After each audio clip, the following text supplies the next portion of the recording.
Exercise 7. St. Charles Company issues 10% four-year bonds on December 31, 2011, with a par value of $100,000 in semi-annual interest payments.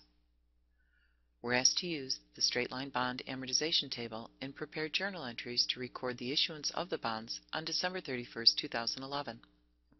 The initial carrying value of these bonds is $92,000. That's the selling price of the bond. These bonds sold at a discount, as the par value is higher, $100,000. Remember that there's an inverse relationship between the market rate and the selling price of the bonds. Since the selling price of the bonds is lower, $92,000, we know that the market rate on the date of issuance must have been higher than 10%. The journal entry to record this bond's issuance is a debit to cash for the proceeds, the amount received, $92,000. Debit discount on bonds payable, the contra liability account, for $8,000, and credit bonds payable for $100,000. The net liability is $92,000. Letter B asks us to prepare the journal entry to record the first interest payment on June 30, 2012.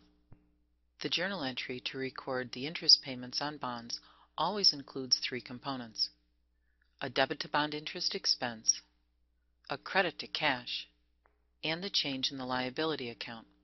In this case, the liability, the carrying value of the bonds, is increasing over time, from $92,000 to the par value of $100,000.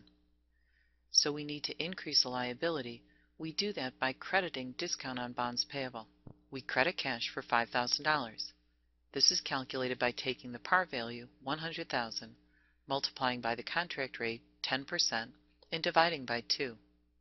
The carrying value is increasing by $1,000. We credit the contra liability account, discount on bonds payable, for $1,000, and debit bond interest expense for the sum, $6,000. Letter C asks us to prepare the journal entry to record the second interest payment. Well, since they've already told us that we're using the straight line method, we know that the journal entry stays the same.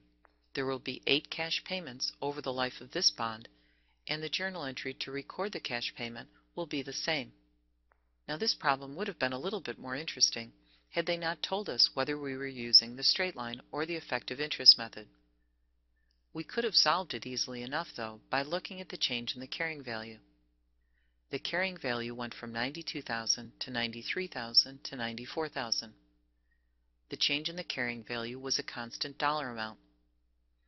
When the change in the carrying value is a constant dollar amount, we know that we're using the straight line method.